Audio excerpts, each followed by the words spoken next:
saya absen terlebih dahulu ya. Ya Bu. Oke, Sadia ada ya, Dianto ada, Stasi ada, Andika, oke, Indra hadir, Astu Hadir Bu. Hadir. Oh iya, Astu ada, Winston, oke, Lucita, Dinda hadir Bu. Oke, Dinda ada, Gede, Bayu, Peri, oke, Putu Edi, ada ya, Abraham, ada yang belum saya absen ya, udah semua ya? Oh iya Agus ya, oh iya Pak Agus.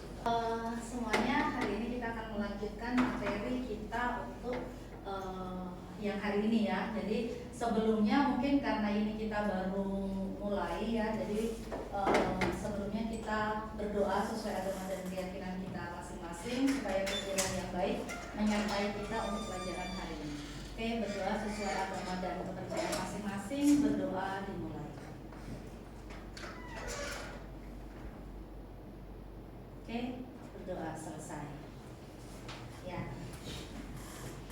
Nah, sebelum saya mulai materi hari ini, minggu yang lalu kita sempat membahas ya, karena di digital marketing ini setelah UTS nanti teman-teman semua akan dapat lebih ke teknis ya, tapi sekarang karena ini kita belum UTS sesuai di silabusnya, kita masih masuk ke dalam teori-teorinya dulu. Nah, teori apa gitu ya, hari ini materinya tentang marketing mix ya, teorinya tentang marketing mix. Nah, minggu lalu kita sudah mengenal ya tentang perbedaan antara barang dan jasa. Apa bedanya?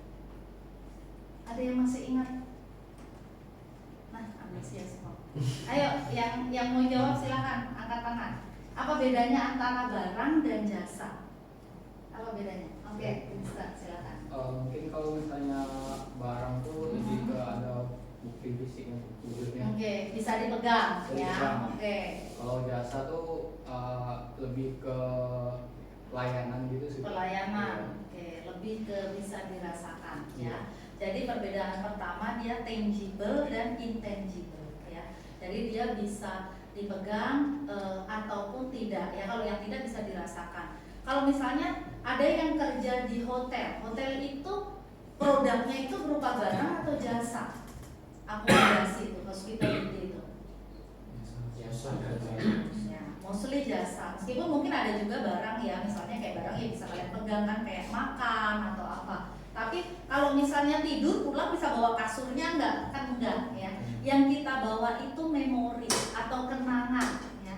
Sama seperti produk pariwisata ya, seperti itu. Nah, tergantung. Jadi kalau kita mau bicara tentang digital marketing, basicnya kita harus tahu yang kita punya ini nih apa. Dia itu barang ataukah dia itu jasa ya. Nah, nanti seperti apa marketing mix hari ini kita akan bahas ya. Ibu izin untuk share materi.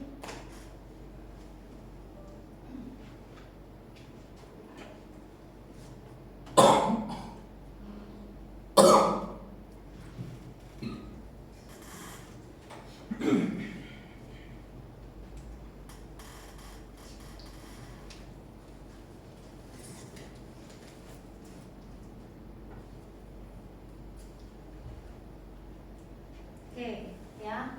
Mungkin bisa lihat ya materi hari ini ya. Kenapa dia disebut dengan marketing mix? Ya. Kenapa dia disebut dengan marketing mix ya? Karena kita sebut ini adalah seperangkat alat pemasaran ya. Jadi digunakan untuk memenuhi target pasarnya ya. Kita bicara bukan hanya parsial, tapi kita bicara marketing mix ini adalah alat-alat pemasaran yang bisa digunakan ya. Bisa baca sendiri definisinya. Yang familiar yang teman-teman sering kenal itu 4P ya. Ini referensi yang Ibu pakai dari Philip Kotler ya. Nah, 4P ada price, product, promotion dan place.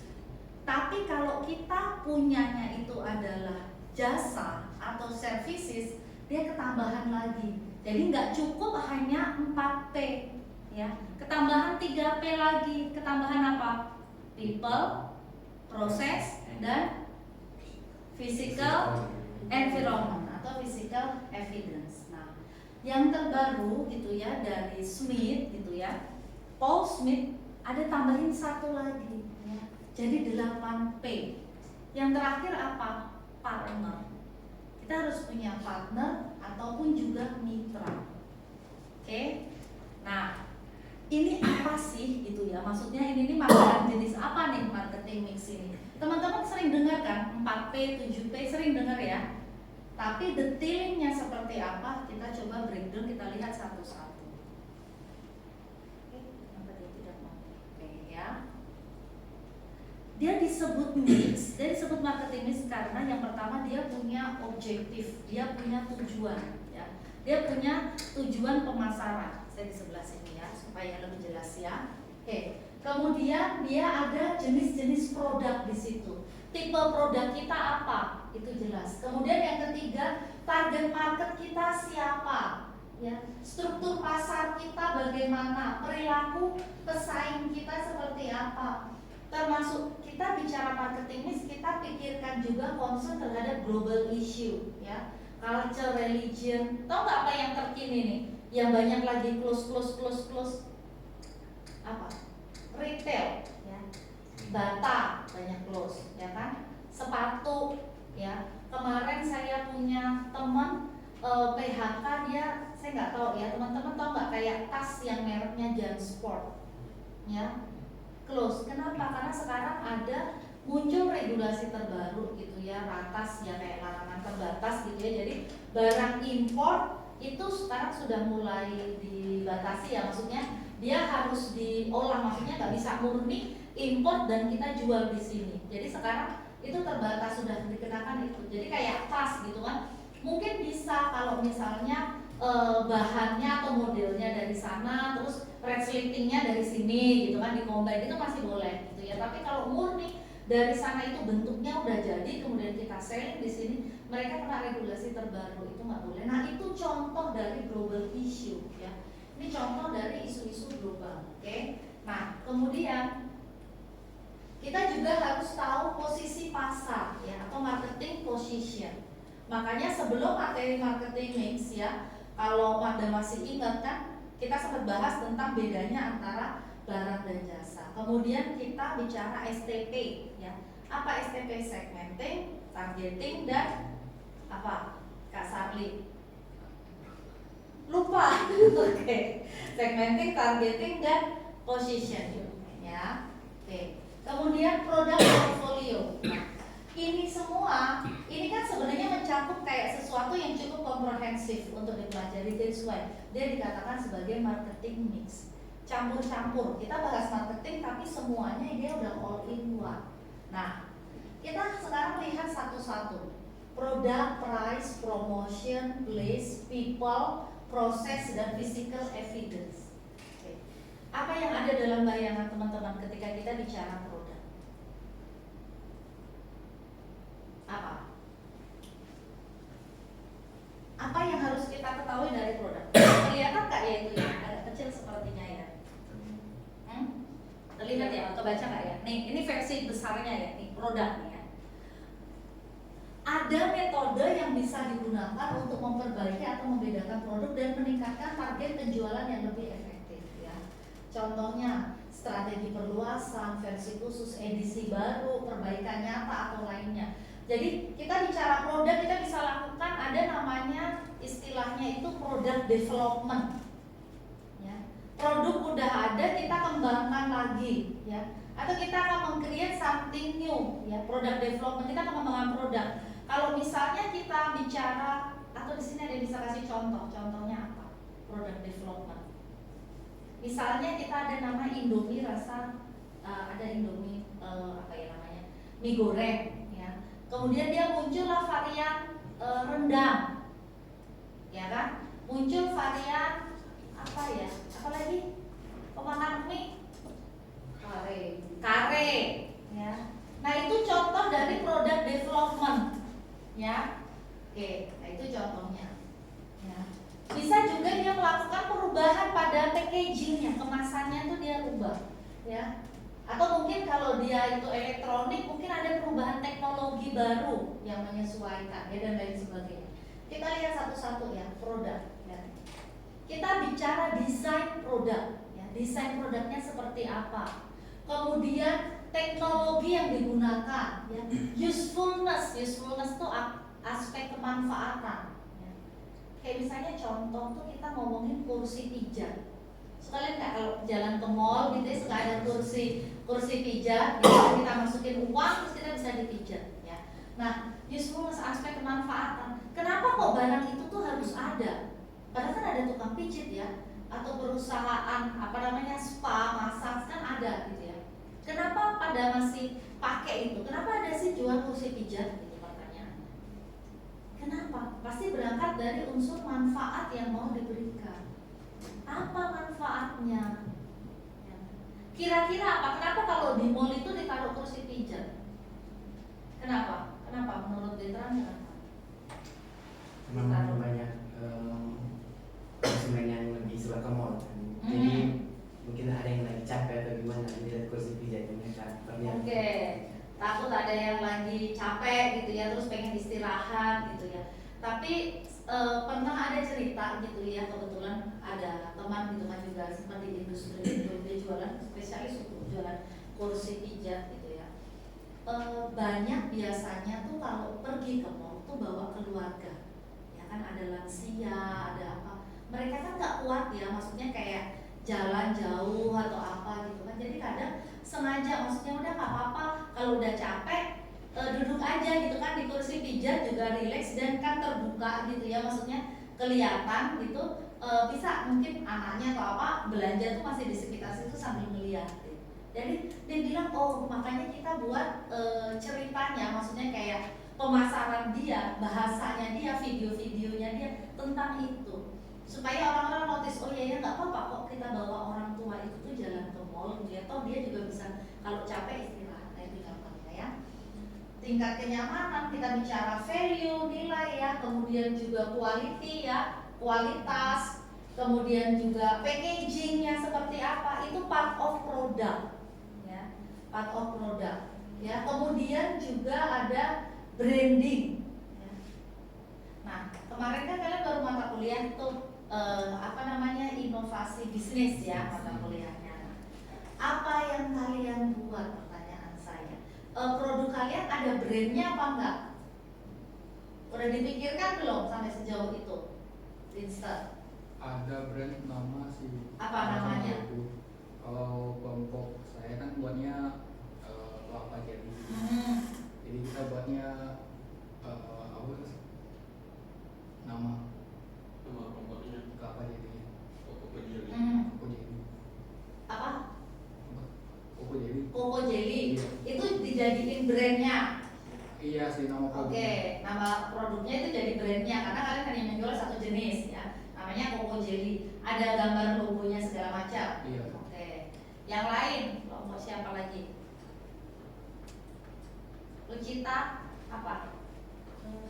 Cesar Salad sih. Cesar Salad. Ada nama brandnya? Belum bikin. Lantas nggak jadi ya? Ya gitu. Oke, apa? Kamu apa? Tadi ya. Sama seperti Lucita Bu. Oh, oke. Baru dua kelompok. Kelompok siapa lagi yang lain? Udah apa? Buat sandwich buah Bu. Sandwich Buah. Tapi nama brandnya Sabu. Sabu. Ya. Oh, singkatan dari sandwich buah. Sandwich buah tuh gimana konsepnya? Konsepnya sandwich terus ada whipped creamnya sama ada buah strawberry. Sandwichnya itu dari apa? Dari roti tawar. Roti tawar, terus whipped Di cream. whipped cream terus dikasih buah strawberry terus di whipped cream lagi semua ditempel lagi. Oke. Tadi yang dipotong jadi setengah gitu. Tapi buahnya itu hanya strawberry Ada atau ada aneka macam? Ada aneka macam ya. Namanya sabu. Iya. Brandingnya itu. Tuh tiga kelompok. Ada lagi? 3 aja ya. Nah, itu contoh ya brand. Jadi kadang kita harus lekatkan itu, tapi ternyata itu juga part of dari sebuah produk. bukan, maksud saya gini, bukan sekedar teman-teman tuh pikirkan tuh kayak oh produk-produk aja gitu, tapi dia itu tuh harus kita berikan label merek supaya orang-orang itu tuh tahu, kenal. Kalau dia nggak kenal, bagaimana dia mau membeli produk kita, ya. Nah, sama sebenarnya konsepnya. Digital itu sebenarnya hanya tools, tapi basic konsep fondasi dari pemasaran teman-teman harus paham. Bukan sekedar pemasaran itu jual barang, no, big no, ya. Tapi teman-teman harus tahu, oke, 4P, 7P bukan hanya sekedar untuk di apa. Tapi kita ngerti, kita bicara produk, otak kita langsung ke set. Oke, kita bicara produk, gimana ya desainnya, teknologi apa yang digunakan, manfaatnya apa, desain packagingnya seperti apa, kualitinya seperti apa, value-nya apa, ya. Aksesoris itu kayak tambahan, kayak misalnya kita beli sepatu. Memang kalian mau kasih cuma sepatu doang? Enggak kan? Sepatu itu ada dalam kotak, betul nggak? Dalam box. Sepatu itu kadang ada yang masih dibungkus yang kayak plastik pembungkus sebelum masuk ke dalam kotak, ya. Notice nggak? Kayak kita jualan produk untuk apa ya itu namanya tuh yang ulang tahun, hadiah ulang tahun, ya. Ternyata apa? Oh, nggak cukup hanya kotak, dia butuh pita, ya kan? Itu aksesoris. Tapi itu kita harus pikirkan. Kenapa? Karena itu bisa membuat sesuatu itu menjadi lebih beda gitu loh, ya. Saya kemarin contoh habis pulang dari Taiwan, saya lihat makanan yang mereka jual biasa-biasa aja sebenarnya. Sama di sini saya makan nastar yang enak banyak. Tapi saya beli nastar di sana gitu kan, kayak misalnya harganya 200 NTD misalnya ya gitu kan, kayak atau berapa lah gitu kan, 200.000 gitu kan. Tapi pertanyaan saya kenapa gitu ya, kalau di rupiah misalnya kayak dia tuh bisa jual tuh sampai sekitar 100.000 nastar hanya 8 potong. Apa yang bagus? Packagingnya. Dia pack satu-satu, terus dia kasih lagi packaging hardbooknya. Jadi dia punya pineapple itu tuh terkenal sekali. Padahal kita di sini makan biasa aja, ya. Ya kalau beli yang 100.000 tuh mungkin yang udah isinya banyak, gitu ya. Di sana dapat no, bukan 8 potongannya cuma 6 potong, 4 potong, ya. Jadi ini semua juga perfect gitu ya. Itu kita baru part bicara produk, masih ada yang lain, price. Kita ngomong harga nih, kita harus pahami pasarnya, elastisitas, ya. Kemudian kita lihat kompetitor kita, ya. Kalau kita dari produk tadi kita udah convenience, kita yakin produk kita secara quality jauh lebih baik gitu ya, maka kita di step berikutnya di price kita mungkin bisa setup juga lebih baik, ya. Nah, apa yang dilihat? Lihat deh. Kita bicara harga, ada yang pertama kita pelajari namanya skimming. Skimming itu peluncuran harga. Itu menentukan juga di mana kita punya segmen, ya. Brand terkenal ya, saya sebut satu contoh, let's say kayak Louis Vuitton versi asli ya, bukan yang KW yang teman lihat harga 100.000 itu, bukan ya. Dia tidak akan pernah menjual produk-produknya itu tuh sale, atau dia jual itu tuh kayak dia turunkan misalnya kayak diskon buy one get three, nggak ada. Kalau di Matahari kita masih ketemu gitu ya, atau di merek-merek lain gitu ya, atau kalian belanja di mana masih lihat. Tapi kalau di tempat mereka nggak ada, nggak bisa. Rak sepatu 3 miliar saya pernah lihat, ya. Pernah lihat nggak rak sepatu 3 miliar itu seperti apa? Rak sepatu biasa gitu, ya. Jadi mereka memang sudah dari awal ngeset seperti itu. Barangnya kalau nggak laku gimana, dia musnahkan. Kenapa? Untuk menjaga kelangkaan. Kalau bicara elastisitas gitu ya, udah pada belajar kan teori ekonomi, maksudnya semakin banyak barang itu beredar di luar, maka harganya pasti akan jauh lebih murah. Semakin langka atau semakin susah untuk diperoleh, bisa jual harga terbatas, ya. Limited, ya. Makanya banyak produk-produk limited edition sudah jual mahal. Saya dulu suka belikan anak saya tuh yang mainan Hot Wheel tuh, dulu waktu dia kecil kan suka beli Hot Wheel. Hot Wheel biasa mungkin 20 ribuan gitu ya, atau 30 lah. Tapi ketika dia jual limited edition jadi 200.000 gitu. Nah itu ya contohnya, kenapa? Karena jumlahnya nggak banyak beredar. Oke, ya. Price. Ada juga kita bicara psychological. Apa maksudnya, Bu? Mata kita nih secara basic kita terbiasa itu melihat itu tuh dari kiri, cara kita membaca ya, karena kita kan diajarin ya baca dari kiri ke kanan gitu ya. Makanya ketika kita mau bicara harga secara psikologi, kalian suka perhatiin nggak kenapa ada harga tuh 9.900? Kenapa nggak ditulis 10.000 aja? Bener nggak? 12.499. Kenapa nggak ditulis 12.500? Karena otak kita tuh sudah tahu bahwa 1 itu lebih kecil dari 9. 1 digit lebih kecil daripada 2 digit. Padahal beda 100 rupiah, tapi secara psikologi berapa beli bajunya? Nggak nyampe 100.000. Padahal cuma kembalinya 1.000 rupiah atau 100 rupiah loh. 99.900. Benar nggak secara psikologi ada feeling bahwa oke, 100.000 masih susuk nih, masih kembali nih, ya kan? Nah itu psikologi, itu ada teorinya. Kenapa desain seperti itu?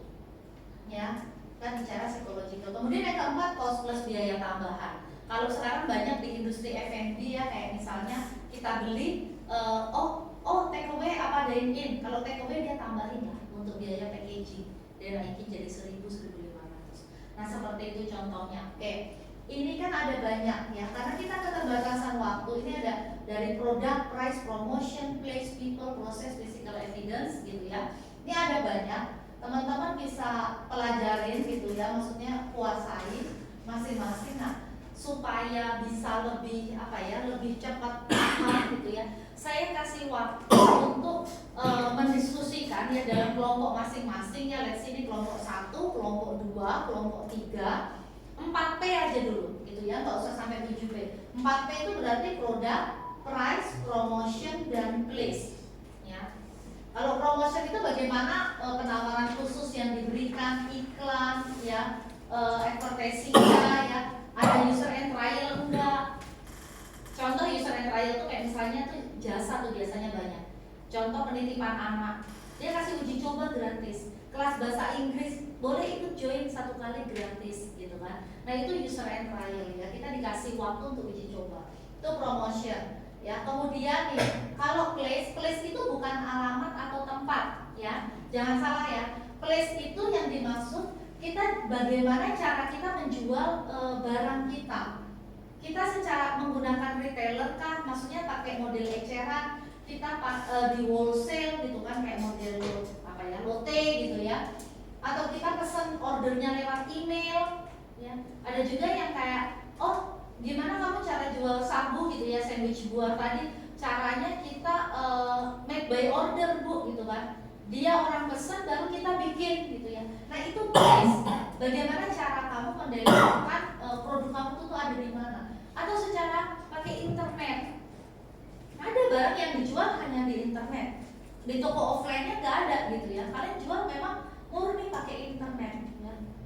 Pakai social commerce, kayak pakai e-commerce gitu ya, tapi medianya kalian menggunakan internet. Fisik toko kalian nggak ada gitu ya. Ada ya. Ada di sini yang kerja tempat usahanya base-nya menggunakan internet full online. Ada nggak? Nggak ada toko fisiknya? Oh ada. Di open juga nggak Mbak Din? Masya Allah offline store. Offline store ada. Oh ada ya. Offline, Tapi offline. banyak online-nya ya. Kita bisa nggak combine keduanya? Boleh banget ya, nggak ada larangan ya. Atau ada juga yang lakukan menggunakan penjualannya direct sales, itu penjualan langsung. Contoh insurance ya. Asuransi itu jarang orang lihat pakai internet informasi terus dia beli produk asuransi, jarang. Dia banyakkan direct sales. Salesnya dulu, agentnya dulu tuh yang kasih tahu kita penjelasan, baru kita ikut membership kita ya. Orang ke orang atau multi channel ya. Nah seperti itu. Oke, tugas kalian 4P ini dulu ya, product, price, promotion, place ya. Kelompok 1 mana? Ini ya tadi ya. Kelompok 1 kalian bahas tentang apa ya enaknya. Kelompok 1 tadi membahas tentang kopi kenangan ya, contohnya ya. Kelompok 2 mungkin boleh bahas Netflix. Ya kita lihat ya, 4P-nya kopi kenangan, 4P-nya Netflix, 4P-nya Spotify ya. Kan ada yang punya membership Spotify ada. Nah nanti kan udah bisa bahas 4P. Kopi kenangan ada yang udah pernah beli produknya kan, Oke, bisa. Netflix, geng kelompok 2, ada yang pernah nonton Netflix? Kayaknya iya deh. Suka nonton Korea seperti itu. Oke. Saya kasih waktu ya untuk diskusi ya, mungkin 5 menit kan cukup ya untuk mengutarakan ya, menyampaikan 5-10 menit maksimal. Silakan. Ingat ya 4T-nya tadi apa? Yuk, silakan.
Kalau misalnya dia di offline store itu dia harganya lebih murah, paling sekitar 20 juta.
Oke, sambil kita diskusi ya bersama kelompok pertama, bisa dijelaskan tentang produknya seperti apa?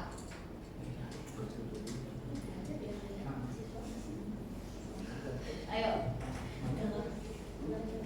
seperti apa produknya? Kan tadi yang kita bahas dalam produk apa aja? Nih saya tampilkan.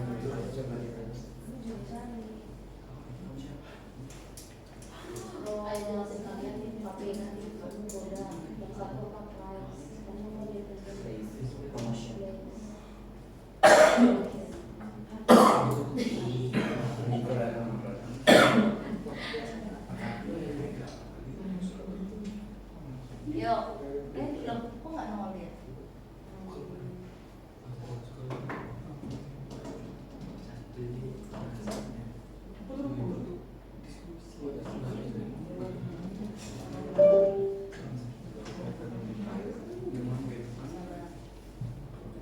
Ayo apa?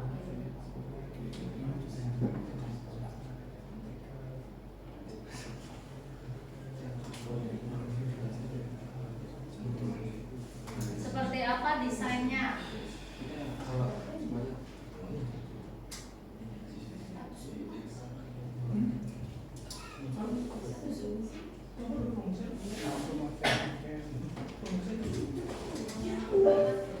Seperti apa?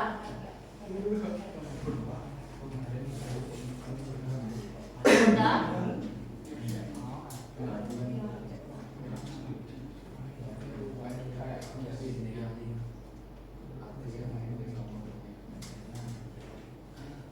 Kopi kenangan ya? Ya, Bu.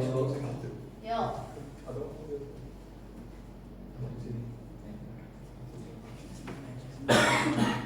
Yang pertama produk produk kopi kenangan dibuat dengan kemasan yang unik dan instagramable, namun meminta kaum milenial untuk membeli produk. Oke. Kalau untuk dia dine in sama take away, dia punya kemasan sama jenisnya atau beda? Kalau yang Untuk dine in-nya sama, Oke. cuman untuk dine in-nya sama, untuk varian kopinya. Cuman kalau misalnya ketika konsumen membeli produk kopi dengan jenis yang berbeda, maka tempatnya yang diberikan juga berbeda sesuai dengan jenis kopi yang Oke. beli. Oke.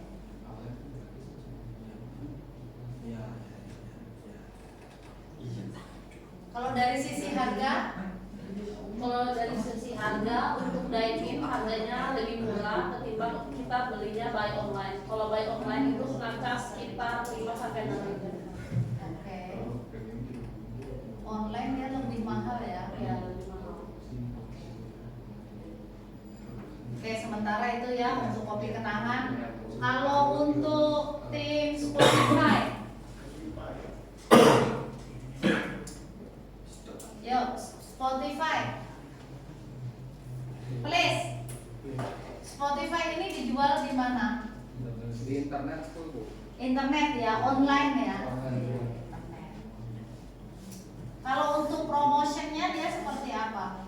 Kalau promotion tuh ada, saya nemuin dua cara Bu. Pertama kan kalau premium tuh harga aslinya 54.990.000. Nah kalau misalnya mahasiswa itu dapat potongan menjadi 27.500 Per 3 bulan. Iya, jadi 27.500 kalau mahasiswa. Oke, berarti dia ada special price untuk mahasiswa ya. Dia ada batasan usia nggak sih? Asalkan di-upload jadwal pertemuannya dulu. Oh, oke. Oke. Good. Kalau untuk geng terakhir apa nih tadi bahasnya kan kopi kenangan, Netflix. Spotify, Netflix. Netflix ada promosi apa kalau Netflix? Ada promo tertentu? Ada.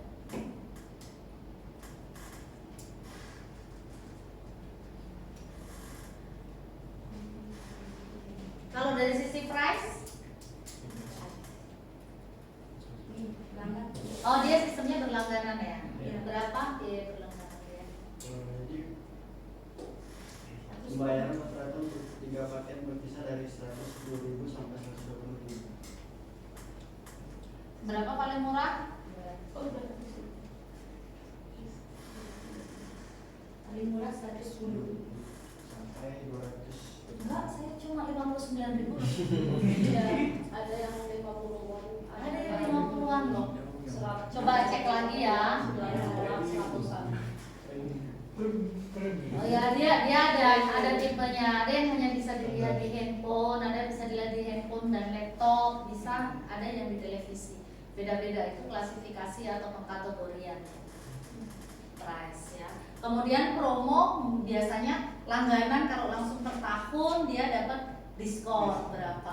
Jadi masing-masing produk, masing-masing brand gitu ya, dia membawa karakteristiknya masing-masing. Tapi basically dengan kita bisa mengupas, kita melihat marketing mix mereka 4P, 7P, 8P, termasuk partner atau mitra gitu ya. Nah, kita bisa lebih deep lagi ketika kita juga punya usaha sendiri gitu ya, atau kita kerja di sebuah tempat. Bener nggak ya, maksudnya kayak company kita nih kira-kira nih masih bisa kita dorong lagi nggak dari sisi ini gitu ya, kayak misalnya harga gitu ya. Mungkin kayak tadi psikologi harga gitu kan, oh janganlah jual 20.000 19.900 saja gitu ya. Ternyata ada trik-trik seperti itu gitu ya, atau kita buat promo-promo menarik. Contoh, saya kemarin ketemu teman udah lama gak ketemu gitu ya di Jakarta, terus kita ngobrol makan, dia ngajak saya makan di salah satu restoran. Kenapa? Karena yang pakai namanya, kebetulan namanya Dewi, ada yang nama Dewi, Agus dan lain-lain.